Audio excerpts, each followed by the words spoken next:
Okay, so welcome to the fifth annual goal setting party. This started way back in 2020 when everything went virtual and everyone went virtual. And I found that first winter during the pandemic that everybody was a little bit scattered and needed some structure. And I had just gone through a mentorship program, a business mentorship program, and they'd done something very similar to this. So I was inspired to do something similar for curling. Now, I like to do this at this time of the year, but some of you might be watching this recording at any point because I'm going to make it public, but also heading into the summer. So you just need to change the months when we get to the season planning part, and it'll be appropriate for you. So thank you to those that are joining me live. It's a small contingent today, but also thank you to those that are catching the recording, because I know that this isn't the best time. People are curling at 7 o'clock Eastern, where I am right now. People curl during the week. People have lives. There's different time zones, all those different things that kind of we start to bump into. But for those that are joining us live, if you've got a question, put it into the chat. I'm going to try to answer your questions there. What I hope is that you get yourself I've got myself a year on review book. So I've got every single year that I did this in. I'm so happy that that's what happened the first year. So I have a chance for myself to kind of look back and flip back and go, what were my goals in 2022? And what was I hoping to accomplish in 2020? Like where was my mind at? Where was my head at? So first of all, if we haven't met, my name is Stephanie. I am a registered kinesiologist here in Ontario, Canada. And basically that just means that I have a really broad scope of practice. I work as a movement therapist, so helping with rehab. I also do strength and conditioning to work on your fitness. And then I'm also qualified to coach on the ice. So that's where most of my work comes in. I work with people who are curlers, who are golfers, who are runners, and people who just want to move better. So if you are in any of those categories, you're in the right place. So today's goal is just to provide you with some clarity on what you might want to do next. And I don't like the idea of New Year's resolutions because it typically means something's bad. It's always had like a little bit of like a negative connotation for me. And I've also noticed that people go to huge extremes when they're making those resolutions. Now, if that word works for you and you like it and it doesn't trigger you like it does me, then I fully invite you to use that. But we're going to get started. And just reminder that this is, you're self-directed. Obviously, if you've got questions, you want to send me an email after, share your wins, all those little things. I'm excited to hear about it. But you're flying down the river by yourself here. Okay, so to start, what I would do is take that piece of paper, and I kind of did this on my own earlier today to make sure I had everything that I wanted. Just put 2023 up at the top. We're reflecting on the last year. And I have a couple of questions that you can use to comment on the last year. And when you say last year, you could, if something happened last December that you wanted to include in that, like there's no rules. This is your own reflection. So it's all tangled. So yeah, start with reflecting on 2023. Now, your choice. Are you focusing only on curling specific performance? Are you someone like myself who does a lot more of goal setting for your business? Are you really more just thinking about your overall health and wellness? But fun fact, I find everything starts to intertwine and overlap. How you do one thing is how you do everything. So if you're struggling with time management with curling, there's a chance you're struggling with it elsewhere as well, for example. So first thing you can do is just think back to the things that happened in 2023. What kind of things happened that might have shaped who you are? So these are great things, these are neutral things, and these are things that maybe weren't that awesome. Like there's been a lot of horrible stuff happening with politics and in the world lately, and maybe that weighed on you and made you learn something about yourself. So list those things out. What I did was I pulled up my phone and I looked through photos, just kind of remind myself what I was doing each month. I flipped through my calendar. I flipped through my Instagram, just kind of see where my brain was at. And you can reflect on this in terms of things that happened in curling. Maybe you made a double takeout for the first time, or you had a really big eye-opening experience during a coaching session and it just really changed how you thought about curling. So hopefully you've been writing as we've been going here. Just some of those things that happened, okay? The next question, and again, you don't have to answer all of them. Can you identify at least three experiences in 2023 that you are grateful for and why? So I was grateful that I got to travel. I went to Calgary to visit family and Halifax to curl and compete against some really awesome competition. And I'm really grateful for those experiences. I feel like it's very humbling to be able to get on a plane and go somewhere and see the world, so to speak. I also listened to, if you see the quote on the right here, I listened to an interview with Michael J. Fox, who's battling Parkinson's. And one of the things that he pointed out that kept him going forward despite his diagnosis was that with gratitude, optimism is sustainable. And I've always struggled personally with that idea that, there's a silver lining to everything. Like struggled as in like I leaned on that a lot. I always thought of silver linings. I always tried to find the learnings in things. And I know that that can be taken too far and be annoying to some, but I think that that's what kind of keeps me moving forward, is looking for those little things during the day, trying to just be grateful for the big things, and even grateful for the learning. So obviously you don't have to have the same mindset as me, but I thought this was a really powerful quote, and especially when there's been so many crazy things that happened in the past year. So thinking on three things or three experiences that you're grateful for. It could be seeing a family member after, so maybe you haven't seen them since before the pandemic. Maybe it was getting to compete at a certain event. Maybe you had an opportunity to work with a specific coach, or meet a specific player. Like anything goes. You get to decide what those experiences are. Okay. That brings me to a word called, oops, I spelled it wrong. Oops, glimmers. So not Gilmers, glimmers. So glimmers, you know how some people are like, oh, that triggers me. That makes me feel angry, or I get defensive, or kind of like a little bit afraid or shut down when something happens, or if something bad happens. A glimmer are all the little tiny little things in your life that kind of spark a tiny bit of joy. It might just be like, I've tried to, take that first sip of coffee and just be really aware that I'm drinking a nice hot cup of joe, just so delicious. Like looking for those tiny little glimmers doesn't mean that you're shutting down things that aren't going well, things that are pissing you off. It just means that you're also bringing your awareness to all the good things, and the gratitude work and the glimmer work. All of those are just helping you to teaching your brain to look for the good in life and the things that bring you joy. Whereas if all we're doing is focusing on the shit in our life that's not working, then it can be quite easy to just kind of go down that rabbit hole and only ever see the things that aren't working out for you. Okay. Then another question you could ask yourself is to think back to a time when you overcame a significant challenge. Now, this is something that, again, answer it in life. When it comes to curling or it comes to training, maybe last off season, you had huge plans for yourself. You're like, I'm going to work out. I'm going to work out this many times a week. It's going to be amazing. And something happened in your life that really cut back on the amount of time you're able to put towards training. So what did you do in order to overcome that challenge?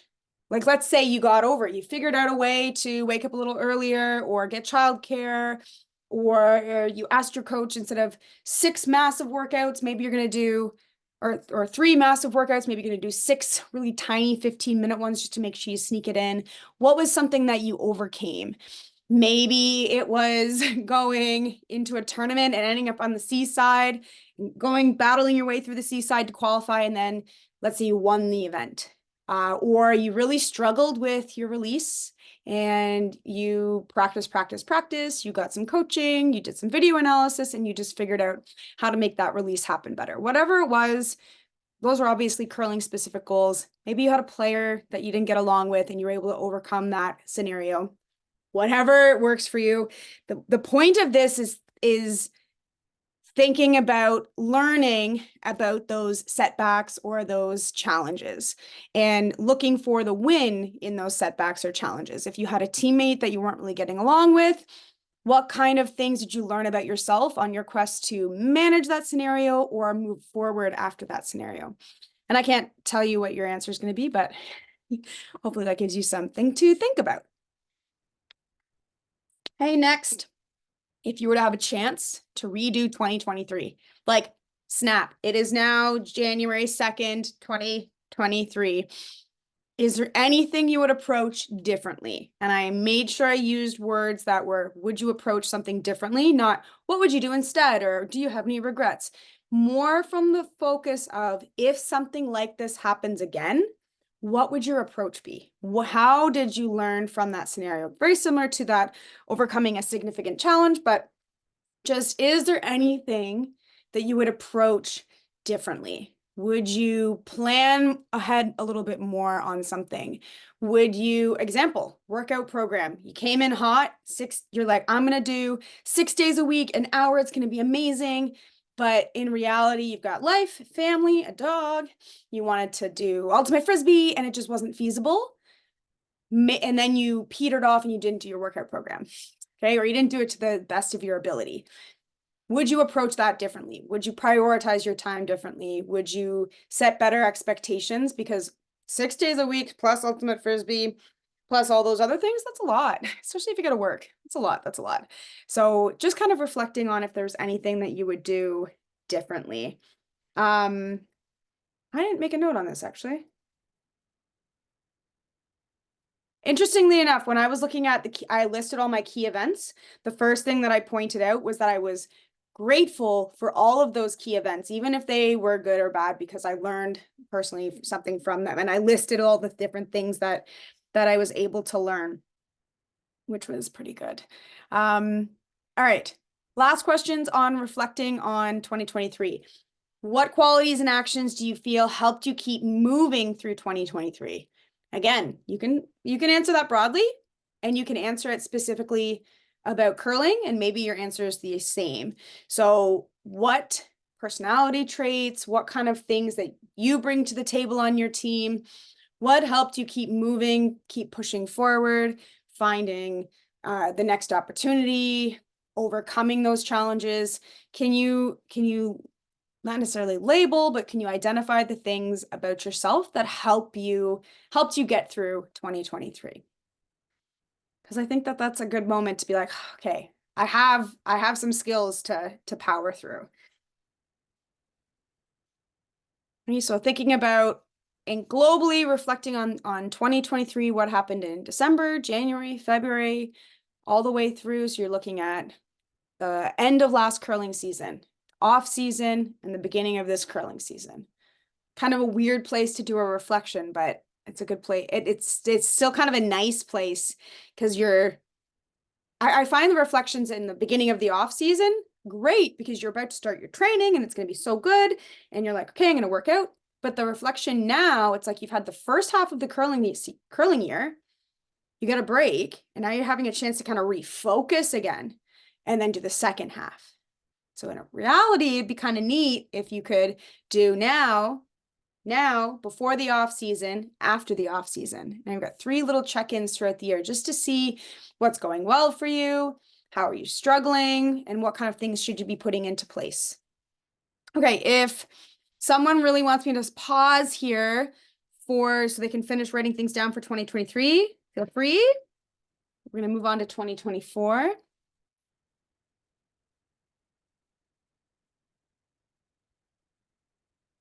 Good.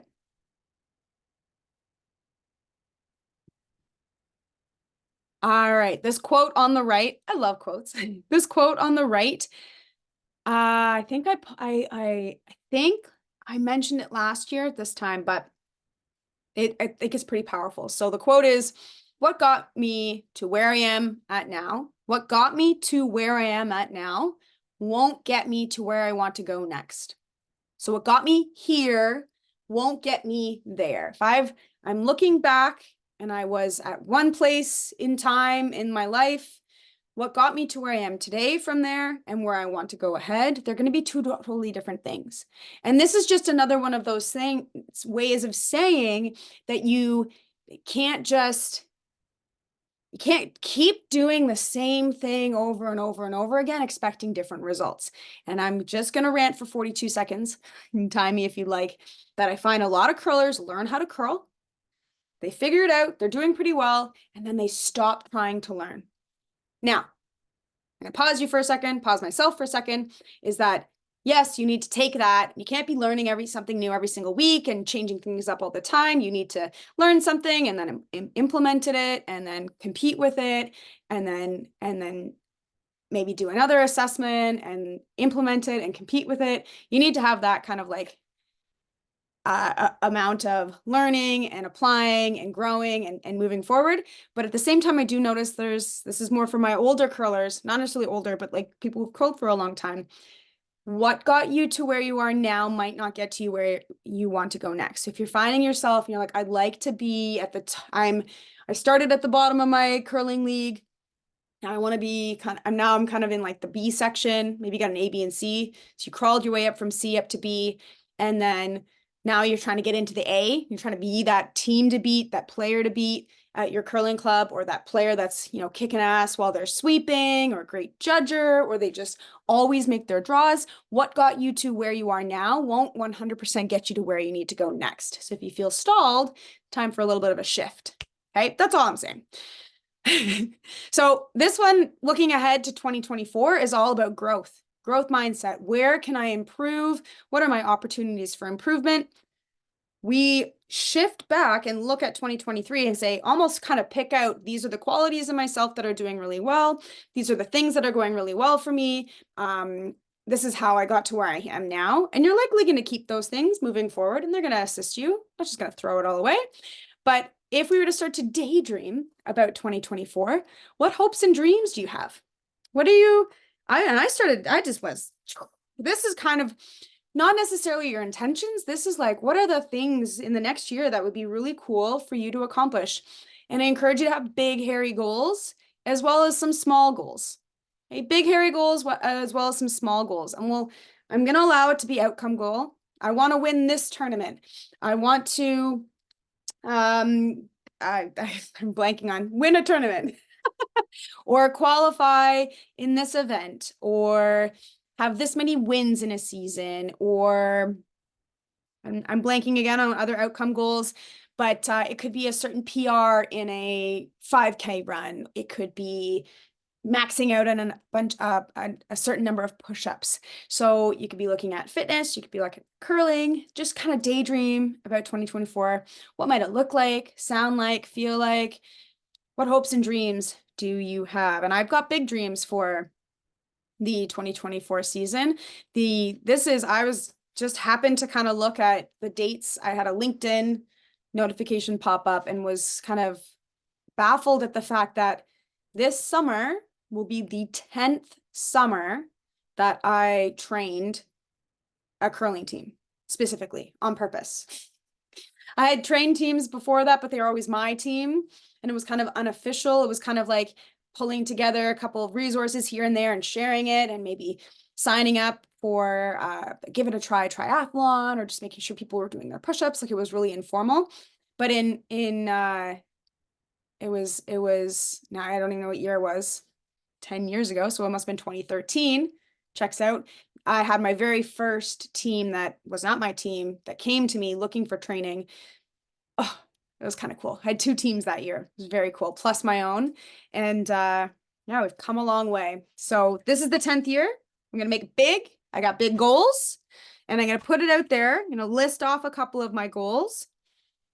So number 1 is, because it's a big year, we're showing up big in Empower Performance. So if you're like, wow, Steph's jumping out of the comfort zone. First of all, didn't know she had a comfort zone. Jumping out of the comfort zone and doing more podcasts and more YouTube, and I'm writing a book. It's happening. I've got the draft up there. So the goal is to have that. This is the unofficial announcement. This book is unofficially going to be available in April if I can keep my self-diagnosed ADHD in check and on track.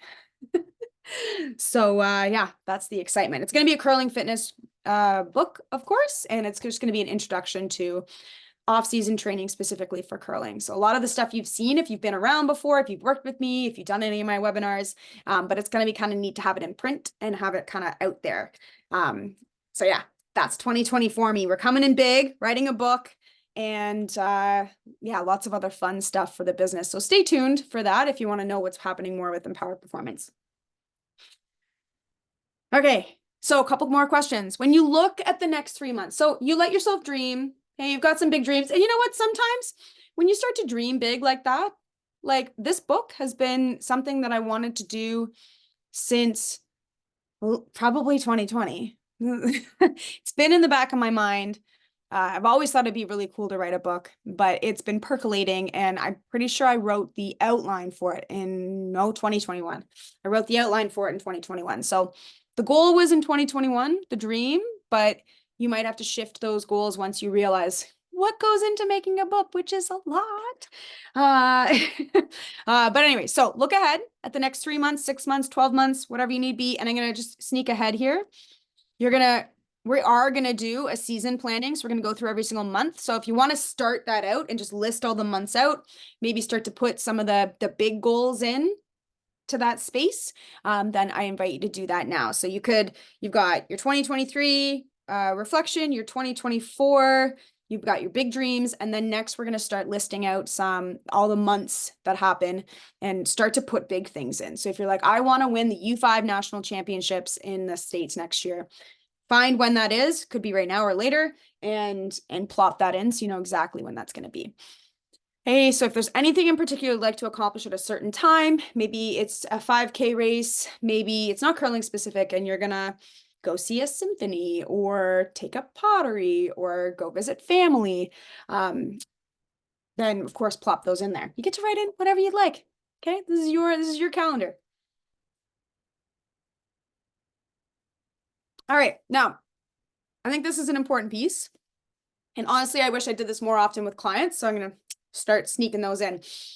Can you predict any roadblocks that you might encounter, not accomplish, roadblocks that you might encounter in 2024? And this is one of the reasons why we look back and reflect on the things you overcame and the key events that happen in your life and the things that you're grateful for and your character traits that got you through. This is why we look at those things, because when we're trying to predict roadblocks, history sometimes repeats itself. A lot of people are very consistent, myself included. I like to overcommit. I like to set plans that aren't realistic, hence a book, wanting to start writing that. I started writing that technically in 2021 and it's 2024. But just predict any roadblocks. So it could be, maybe it could be something really sad that you're predicting that you might have a loss in your family in the next year. It could be that you might recognize that financially that might be a roadblock, or just your overall time management might be a roadblock, maybe for a good reason. Maybe you had your family grew for whatever reason and now you have less time. That's a roadblock. That's something that's going to get in your way. It could be you don't have a curling team set up for next year. That's a roadblock. Or you don't know how to work out, but you put on your dream list that you're going to get super fit. That's a roadblock. So listing off any roadblocks, and of course you can come back to this, of course, reflect on things that have stopped you in the past and see if you can start to think of ways now that you might be able to prevent them. That would be fantastic. So for example, I like to overcommit. Is there a way that I can try to set myself up that I can still accomplish my goal of having that book available in April without getting overwhelmed and it having to push back? So I was gonna do this presentation in a different room, and now I don't have my big board, but I basically have every single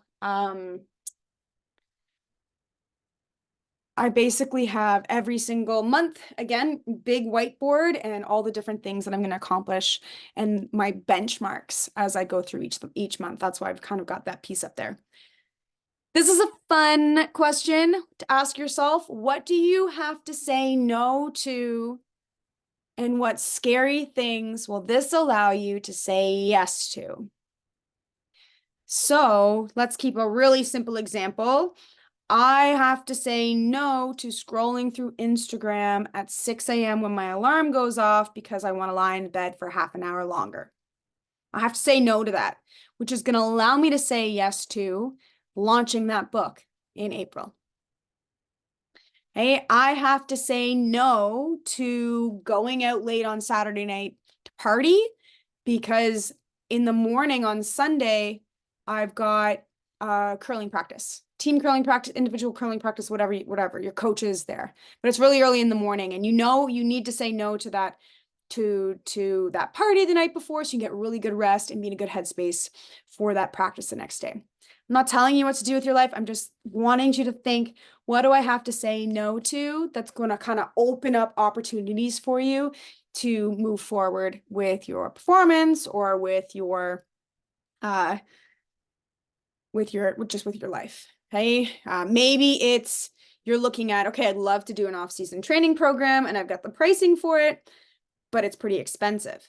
So maybe you need to say no to a new pair of shoes this month, or not getting your nails done for a couple of months so that you can afford to take the training, get stronger, and that will catapult you moving forward. Again, just an example.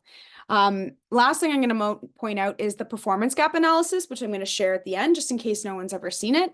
This is something that you could do that's going to, you can basically gives you a step-by-step reflection of what's going well with your curling performance, and what are you struggling with? And then there's a movement assessment, a fitness assessment, and then a space for you to kind of, again, do some goal setting. So I point that out there just because if you are part of the Empowered Performance EP Army of sorts, maybe you've done that and maybe this is a really good time for you to do that again, just kind of see where you're at. Okay, so that's 2024.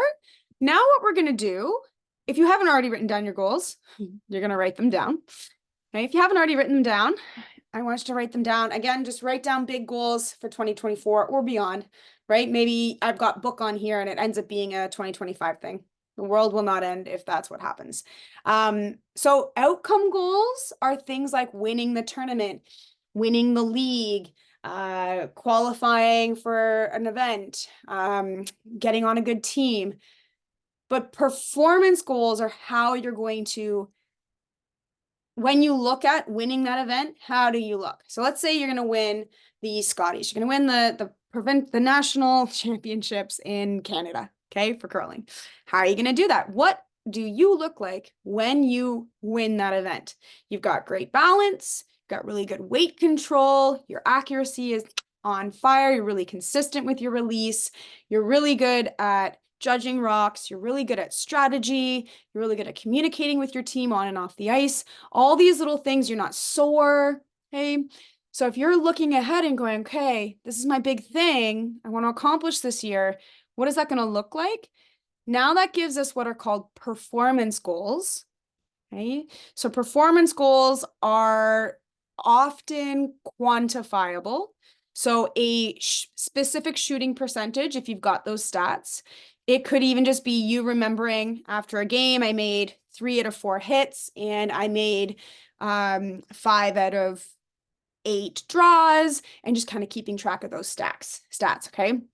It could be after the game, sitting down, okay, saying, where's my mental state? How does my body feel? Can I kind of rank on a scale of 1 to 5, how I'm feeling, and just kind of track that. Performance goals are the things that we start to focus on that help us perform better so that when we have the opportunity to play in that Canadian national final, we have the performance and that allows us to be set up to hopefully accomplish our goal. Okay, so some things you might start to write down, like if I want to win the U5 nationals, okay, or I just want to, qualify, win a couple more games in my Wednesday league, what kind of things do I need to be able to do? So if I've got a shoulder injury and that's kind of making it so that I can't sweep on my team, or I don't feel like I know how to find draw weight, or my accuracy's off. Okay, all those little things. So we've got big outcome goals and we got performance goals. Okay, so kind of breaking them down. What does it look like when I accomplish that goal? Okay, and then next, this is where we look at the process. So we have the big goal, win the big tournament. I need to have good balance, wicked shooting percentage, greats. I'm a smart sweeper. But what am I going to do to improve my balance? What are the things that I'm going to do every single day, every single month that are going to add up and allow me to perform the way that I want to so that I can be in a great space to reach that goal? Okay, so here's just a list of a couple of the things. And to be honest, every week I check in with my EPVIP clients and ask them for the one thing that they're going to be held accountable for that week. And these are like, there's not many different things that I find people need to work on. There's not a lot. They're pretty consistent. They're pretty similar. I don't get surprised often in terms of the things that people need to focus on. What I love is if someone's making that accountability goal, is they're not just like, I need to get more sleep. So my goal this week is to get more sleep.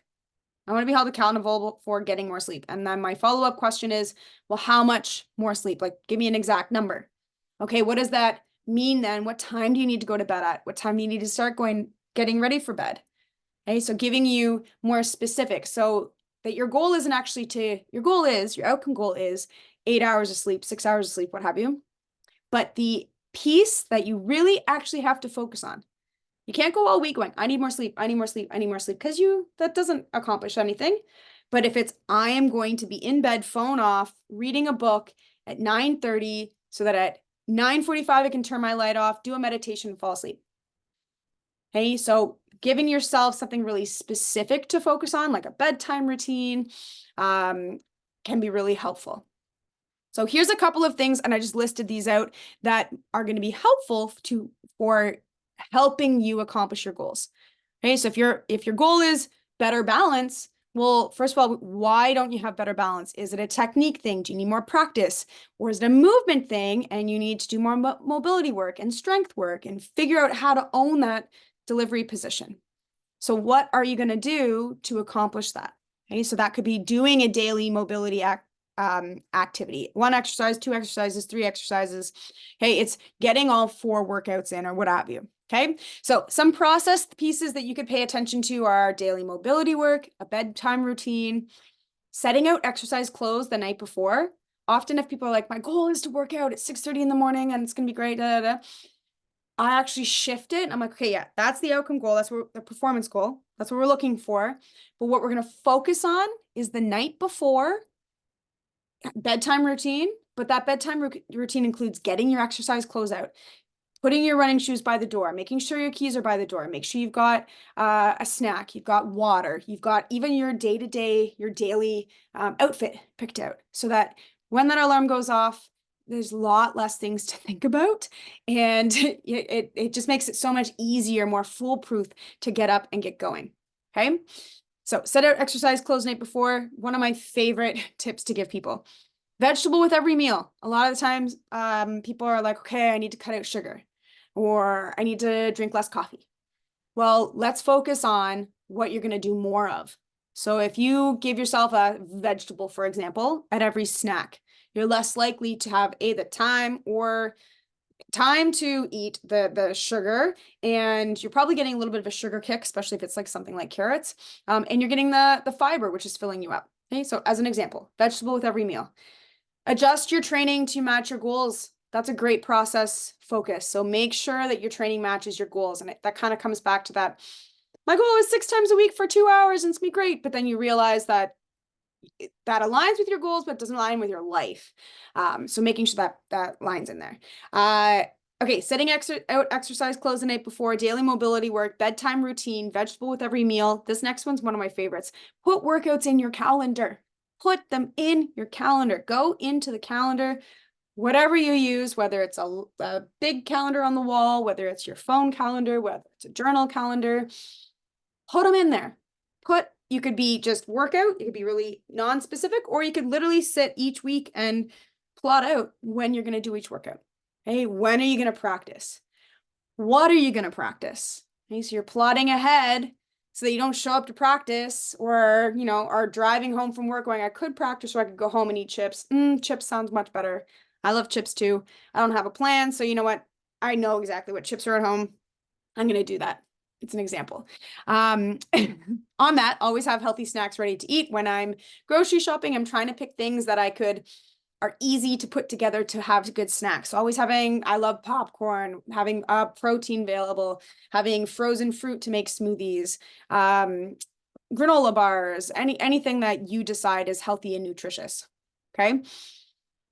Find an accountability buddy. So this is finding someone that isn't your spouse and preferably isn't a teammate, but I know that sometimes happens. And, check in every day, every other day, once a week, and say, these are the things that I'm going to focus on this week. And these are the things that went well last week. And we'll check in on Tuesday. Okay, so having someone that's kind of also focusing on something that you can both check in and kind of keep each other accountable for. And honestly, you know what? I need to get an accountability buddy for my book stuff. Written it down, which means it's going to happen. All right, complete the warm-up on the days you don't want to work out. Sometimes your process is, okay, I don't want to work out. I don't have time to work out. I can't get a whole hour in. Well, you know what? I'm going to hit start. And I only got 22 minutes. I'm going to hit the stopwatch on my calendar, or the alarm on my calendar to go off in 22 minutes. And I'm going to get as much done as possible. Or I'm kind of feeling a little tired. So I'm going to start with the warm-up. And if the warm-up doesn't energize me, then I get to go home. Okay, giving yourself kind of those non-negotiables.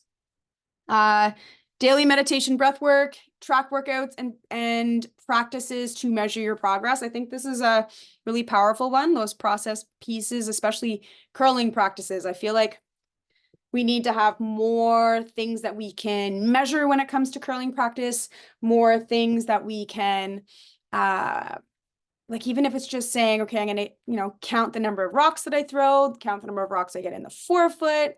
Maybe I'm going to do the home base drill and work on my tolerance. Maybe I'm going to work on my release. Just kind of keep track of what you're doing.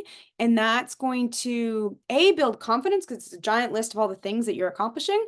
But it helps you to monitor your progress. So if you do the progressive hog line drill in week 1 and you only get 2, you put it T-line and then the next one you put it the hog. Like, okay, cool, I got 2. But 6 weeks later, you get 6. Okay, so you're progressively through less and less weight, and it was always a little bit less than the last one, and there's enough room for you to have 6. Like, that's a great place to measure your progress with those tiny little drills, and that builds confidence. If your skip says, I need you to take a little bit of weight off, you're like, I know how to do that. I have accomplished that. I know exactly how I'm going to adjust that weight. So that leads us to season planning. If you haven't already, take that piece of paper, get a calendar, get a whiteboard, what have you, list off January, February, March, April, May, June, July, August, September, October, November, December. Okay. Now, I kind of organize things in a couple of different ways. What I've done for starting in January for this presentation is kind of broken it up into January to April, May to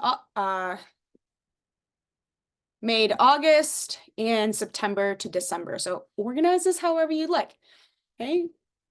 But I kind of think of it as like, for most people here in Ontario anyways, our curling season is going to end around Easter. So April. If you're a competitive athlete and you're going to be playing in the Players' Championships, that's in April. Okay. So really when I'm looking at this page here, January to April, this is the rest of our on-ice curling season. So for most people, you're likely on ice, and that means that your priority is being on the ice. It means you're trying to get to practice, you're playing in games, you're going to tournaments, you're watching curling, like your priority is curling focused. So within there, if you haven't already, you're putting in the big events. If you know of any roadblocks, you're going on a vacation, hey, that's going to slow down your training, your practices, plop that in there. Whatever you need to.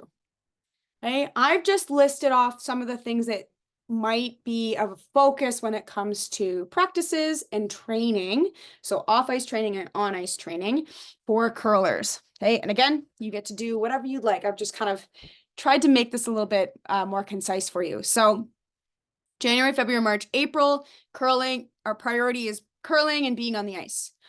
January and February is often when a lot of the big competitions, practices, and league games are. And this includes a lot of national championships, a lot of playdowns. Okay, that's December to February. If you're spending time in the gym, I would be encouraging you, especially if you curl more than once a week, to be spending time in the gym focusing on maintenance. So hopefully you did a wicked off-season program and you're just trying to maintain that fitness, maintain how well you're moving, so that when you're on the ice, you can make those technique adjustments. Okay. March and April, again, final competitions. Some people might be done curling, some people might not. Prioritizing your rest and recovery after the season. So whenever your season stops, that's when you're like, I need to give myself 2 weeks, 4 weeks, 6 weeks of break, mental, physical, do other things, let myself recover, depending on how hard you were going in that curling season. Okay. March, April, May, this is when I typically have people really focus on rehab and movement efficiency. And honestly, heading into March, April, May, if someone's coming to me for fitness and they've got an injury, you know what, I know that I need to just really narrow in and be like, let's figure that injury out, because when we get to the next May, June, July, and August, now injuries managed, body's moving well, we don't have to worry about it anymore, which means we can put that effort in to get stronger and fitter for the next curling season. Okay, so your May, June, July, August, we're resting from a long season, and training off the ice is a priority. Okay, often we don't have access to ice, curling ice.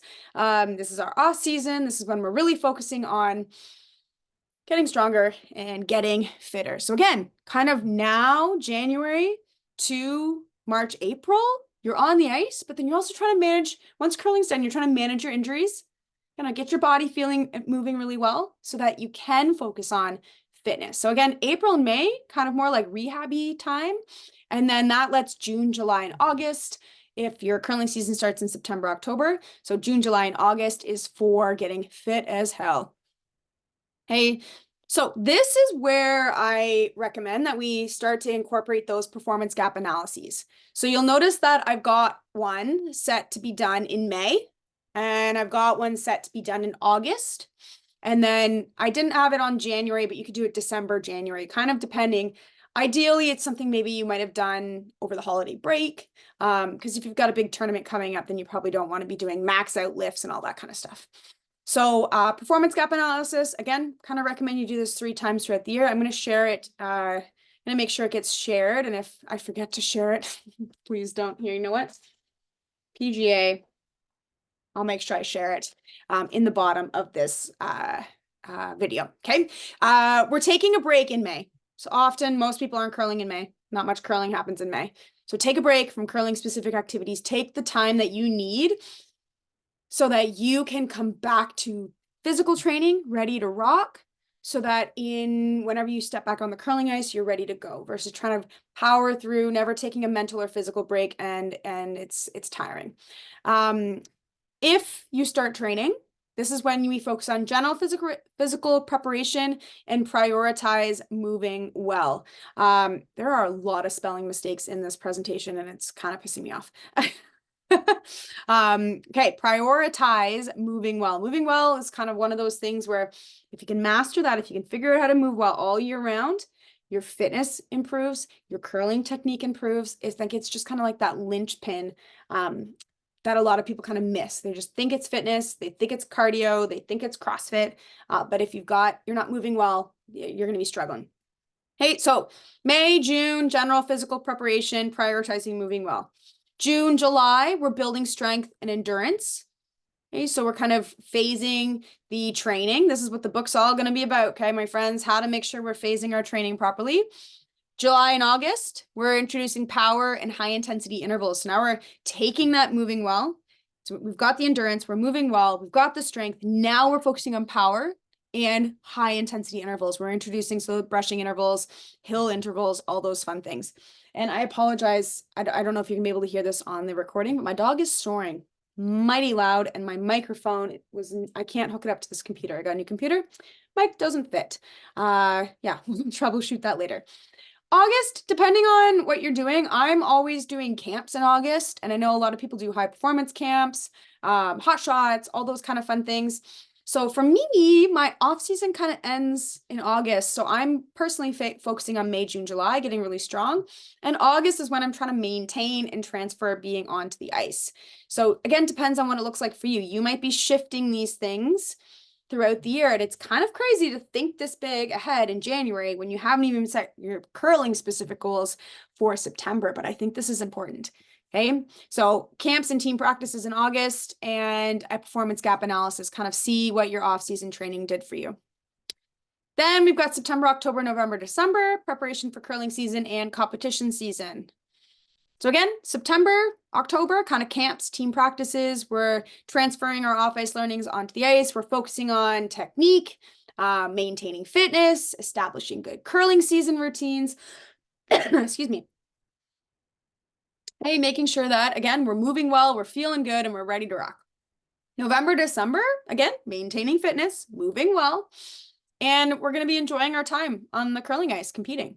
If we're in leagues, if we're in big competitions, we're really enjoying our time. We've put all the work in, we've planned ahead. We know that November, December is, I get to focus on curling, just kind of repeat those workouts that I was doing in the summer, keep my body fresh and ready to go. So again, doing a PGA, performance gap analysis in here is recommended. That's about 3 a year. So however you've organized this, you can shift back, okay, and look at what kind of big goals, dreams did I have? Where do I need to plop those into that entire year calendar? Okay, maybe I really want to work on balance. When am I going to work on balance? Maybe I'm going to work on increasing the number of push-ups I can do. When am I going to do that? Am I going to do that in December when I'm competing, or I'm going to do that in the summer? When am I going to improve my shooting percentage? When am I going to figure out how to manage that shoulder injury? So looking at the calendar, plopping those things in, what are my priorities month by month? I think this is really important because, and I've worked with people a lot. Most of the people I work with are in the summer, but then I get some wonderful humans that are just ready to rock all season long, and we need to shift our priority. It's not the same. If we're curling and trying to work out, a priority is curling. We want to be able to curl. That's what, I mean, unless you really only like working out and you just want to curl once in a while, that could be a thing, but most people are really wanting to enjoy their curling. So your physical fitness goals shift. And then when curling goes to sleep for the summer, then we shift to really rocking the body goals, the fitness goals, the training goals. Okay. Again, you can start to look at what kind of things do I need to focus on in terms of a process. You could be a little bit more specific here, looking at the month by month by month and saying, you know what? I need an accountability buddy in the summer. I don't really need it in the winter. I'm pretty good at practicing, but I need someone to keep that I know is going to be training themselves and working hard to accomplish things. Actually, that makes me wonder if people are looking for an accountability buddy, would they be open to me like linking them up with someone? Ooh, that's very interesting. Okay, I'm gonna think on that. Yeah, so kind of making those process goals specific to your performance goals and the things that you want to accomplish month by month. Okay, and of course, and again, I wish I had my whiteboard in here, but I literally had to edit my whiteboard today because I had my plan for the book all organized, my podcast episodes, some Instagram ideas, some things that were going to be happening. And I just wiped out November, December, and I added in May, June onto that list, and just kind of moved some things around just to make sure that we've got the good time. Okay. Last thing we're going to talk about is how to measure progress, because I think we can get caught up in our outcome goal. I want to win X tournament. Is aside from winning X tournament, how do we know if where we were last December to where we are now December, Did I actually improve my balance so that I could set myself to win a tournament? So how do I measure my progress? We've got the big outcome goal, but what if you don't accomplish it? What kind of things did you accomplish on the way? And if you've set the big goal, like that's a big hairy goal to win a big tournament like that, I need to know month by month, what am I focusing on? I need to know what are the tiny little goals that I want. I want to become a better brusher. I need stronger arms. I want to be able to do 50 push-ups by the end of the summer. Okay, so I can do 30 now. How am I going to improve? How do I know that I improved? So, couple different things. This came from a podcast episode, so I can link that podcast episode if someone's like, oh, I like this idea. I want to look at progress. Hold on, let me write down progress. Make sure that gets in there. Ways to measure progress. Maintenance. Maintaining your fitness in season is progress, because the alternative, you're likely not able, if your goal is to be on the ice, yeah, you might increase your fitness a little bit by doing on ice stuff, or maybe you shift some of your priority away from curling and you do some more training and you increase your fitness. Like, it's possible. Most people, as I said, are focusing on their curling stuff. So if I can maintain my fitness throughout the in season, that's a win. That's progress. Because if I don't focus on maintaining and I just shift to curling, likely I lose some of that hard-earned fitness. My body becomes a little bit more imbalanced. Okay, so I know maintenance, maintaining the amount of weight you can lift, how fast you can run, all those little things, number of reps you can do, how comfortable you feel in a position. Maintaining that is important, not only because it's better than going backwards, but also if you come back to that year plan and every off season, you're like, I'm going to get a little stronger, a little fitter. This summer, I'm going to do 10 push-ups. Next summer, I'm going to do 20. Summer after that, I'm going to do 30. Hey, if I can maintain in season, I didn't take any steps back. It's just all steps forward. Hey, progress is technique improvements. So even though you got big, hairy outcome goals, that's great. But if your technique improvements, you have comfort in a delivery or the brushing position, or you have lack of pain, we got rid of an injury, those are all measurements of progress. We're moving better, we're doing their things, all the process stuff are paying off.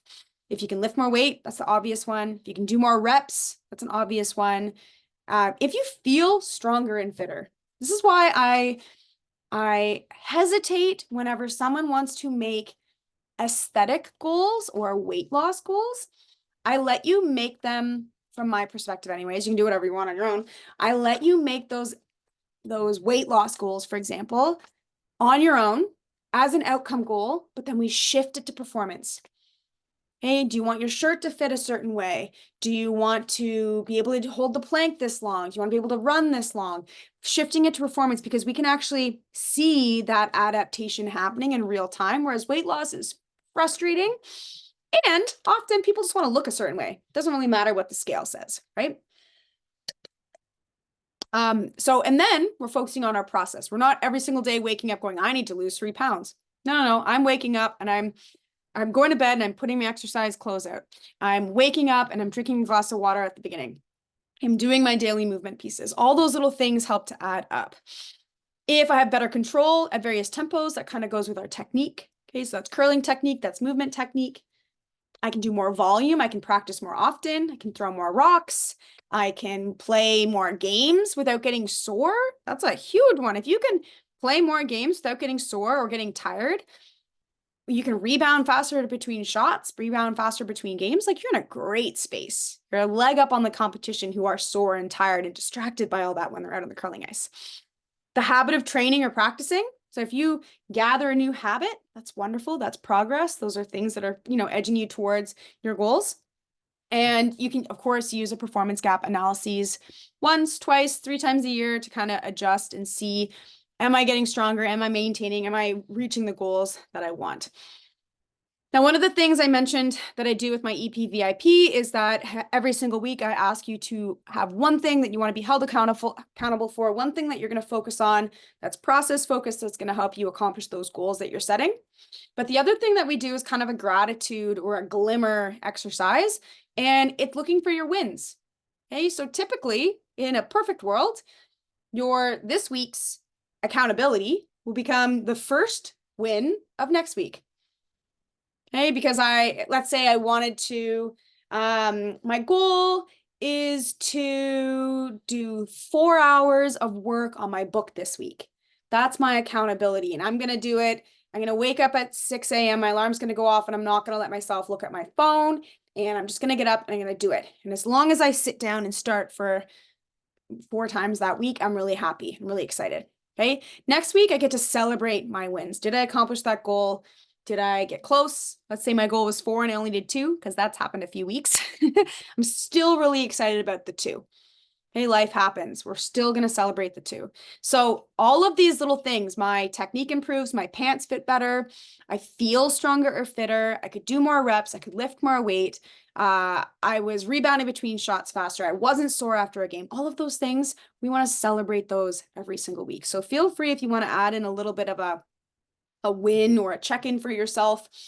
You can steal my idea. It's not, I don't even think it's mine. I think I got it from another trainer so long ago. So it's every single week just saying, okay, 3 things that I accomplished, 3 wins, 3 ways that I won this week, and then 1 thing I want to be held accountable for.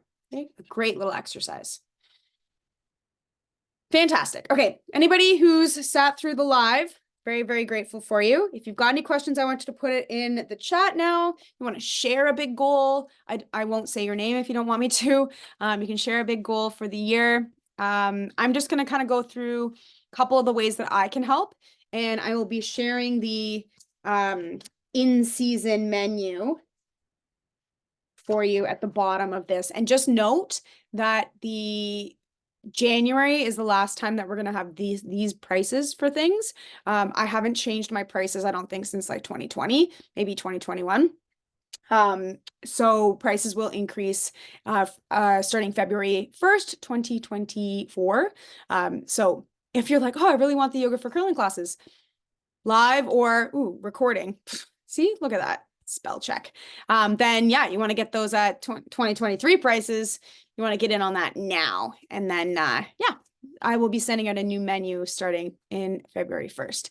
So a couple ways that I can help. If your goal was to train, but you don't know how to work out and you're kind of looking for a little bit of inspiration, I think I got like 8 programs that are done for you with different levels that you can, tackle the struggle of learning to improve your balance, improve your brushing, or improve your cardio. So your cardio for curling. And then I also have just like an ultimate off-season training program. Again, you could do these now if you've got the time, but preferably those are done in the off-season. The Learn to Train program is perfect at any time because it's all about building the habits and teaching you how to work out. If you've never done a workout program before, this is a great start. I've got some wonderful feedback on it. On the Learn to Train program, I do have a couple iterations of it because I've had a couple people go through it and what the next level and the next level, etc. Okay, so there is a Learn to Train program. It'll be available in that in-season menu for you to kind of click and learn a little bit more about. I am offering virtual and in-person coaching. So this is both. So virtual and obviously in-person coaching is going to be me at the curling club or me at the gym with you. Obviously, you have to live near me, so send me a message to find out where I live. Virtually, how that can look. So let's say you're like, I'd love you to come into one of my practices. Okay, headphones, little stand or some way to hold your phone up, and you could be throwing rocks and I could be giving you live feedback, or you could be sweeping and be giving live feedback. Alternatively, you can get video of your curling and you'll send it to me, and then we hop on a call and we will go over that. I'll give you some feedback and ways that you can practice the next time you get on the ice. Hey, same thing for movement and rehab. If you've got an injury that's bugging you, you can, of course, message me to kind of double check to see if it's something I might be able to help you out with. But if you've got an injury, if you've got something in your curling delivery that's kind of difficult, if you've got, you need help with any of the things that you're trying to working on heading into this year, that's where that virtual and in-person coaching comes in. Recently made a better brushing practice plan. I love it. I'm really excited. I've got some good feedback on it so far. It's kind of cool because nobody that I know of has put anything out there that's like step by step. Here's how to be a better brusher. And I look at helping you get into a better open position and a better closed position. I help you with your footwork. It's a step-by-step progressive program. And then we, of course, look at how to be a smarter sweeper, judging rocks, learning how to time, learning how to communicate, all those little pieces that come into play when you're trying to become better. Okay, little question. So yoga for curling classes. Do I have live yoga practice right now? I don't. I don't. It's in the works. I'm trying to actually get a live class locally that ends up being zoomed out for anybody that wants to join live or catch the recording. I see you who's direct messaged me and I can hook you up. Hook you up with some recordings. But yeah, if you want to be doing live, the new fresh stuff, then yeah, that's coming up. Anybody listening, if you can get 4 or more people who want to do a yoga for curling class regularly, we can get something going. It's been sporadic, and also it's been tough for me to try to find a time and date that works for everybody. So if you know you've got a group that's like really interested, then we could put something together specific for you. Stay tuned when you're looking at your program. You're like, I want to work on my fitness in the off season. Individual and team off-season programs available. They're self-directed programs already done for you, and also, of course, guided and coaching programs. If you're looking for free stuff, really dive through my website, my Instagram, my YouTube, the podcast, loads of free resources. If you search Better Balance and Power Performance, you might find something that pops up. I try to use hashtags as much as possible. But yeah, do a little deep dive through that. All those different resources. If you go to empoweredperformance.ca, they're all linked within that website for you. Hey, lastly, to talk about if you're interested in something called the VIP program. So if you're kind of looking at this going, I kind of need to learn how to train. I kind of need help with my curling delivery. Kind of want to learn more about brushing. I also want to do some yoga. I also want I've got a shoulder thing that I want to work my way through. That's where the EP VIP comes in. So it's Empower Performance VIP program. This gives you coaching, accountability, education, any of the resources that you need while you're within the VIP program. So how that looks, okay, because and I'm going to show you how it looks at different points in the season, but essentially we start with a full performance gap analysis. We do whatever is necessary based off of your goals and your comfort level. We do on and off ice curling and training program. So depending on what time of year, and if you have access to curling ice or a gym, or you want to work out at home, we tailor that to your goals, your time, and your equipment. Then we do every other week, we do a 30-minute call, and that call could be a virtual coaching session where you're on the ice. It could be us talking about film. It could be us talking about curling. It could be us reviewing an exercise. Whatever you want to do within that hour. You want to troubleshoot, you want to adjust your program, what have you. We do weekly check-ins, which I think is really powerful because it reminds you that, I'm coming for you. I'm asking you questions, and we communicate primarily on WhatsApp daily. If you've got video that you want to follow, or if you want me to analyze, if you've got a question that pops up during the week, you need help with an exercise, etc. So that's where the VIP piece comes in. And honestly, I'm looking at a couple of you that I know that are going to be watching this or are watching it now. Use this more, send me more things, because it's really helpful. I find it really interesting that we can improve fitness, curling, all that stuff, all just with a tiny little rectangle. Kind of blows my mind. So if you're interested in an EP VIP, you're going to email me at steph@empoweredperformance.ca. And what we do is we hop on about a 20-minute consult call just to actually go through to see if that is the right choice for you. And of course, on that call, if we decide, you're like, I don't really need the accountability, I kind of just need the program, then I might push you to a different option. So, oh, I didn't do it that way. So the way that this can look, so an EP VIP program, for example, right now, January, February, March, likely you're on the curling ice. Okay, likely you have access to curling ice. And you're like, maybe I kind of want to move a little bit better, but I don't really have time for fitness, which is fine. So entering an EP VIP now gives you that opportunity to work on your curling performance. So whether I get to see video of you or see you while you're practicing, or if you just come back and you're looking for tips and I'm giving you feedback and I'm giving you tiny little exercises and warm-ups and things to make your body feel better and make those adjustments a little bit better, I find that really, really powerful. So that's what an EP VIP can look like now. And of course, if you're struggling with something in your delivery or brushing, or if you've got a nagging injury that just won't go away, maybe, this is where I think it can be powerful, maybe that injury, for example, the other week I had someone with an elbow issue. They've been wearing an elbow brace all season long, so September, October, November, December.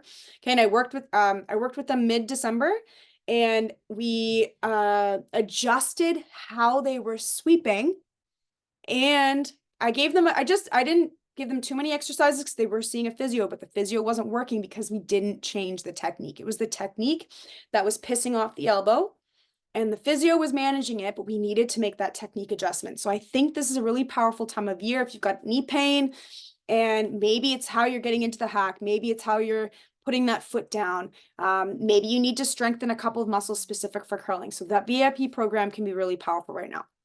In April, May, that's when we're really focusing on, if you don't have access to ice, we're really tackling those injuries. You could start your fitness program right away if you need to, if you don't have any injuries, but often that's what I'm looking at for people then.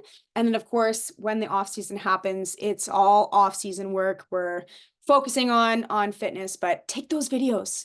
Take those videos and practices, take videos to see how your brushing looks, your delivery works, even if you're not going to analyze it, because if we work together in the off season and you're like, you know what, sometimes my knee hurts, but it doesn't really piss me off that much, I want to see how you're moving to see if we can make any adjustments.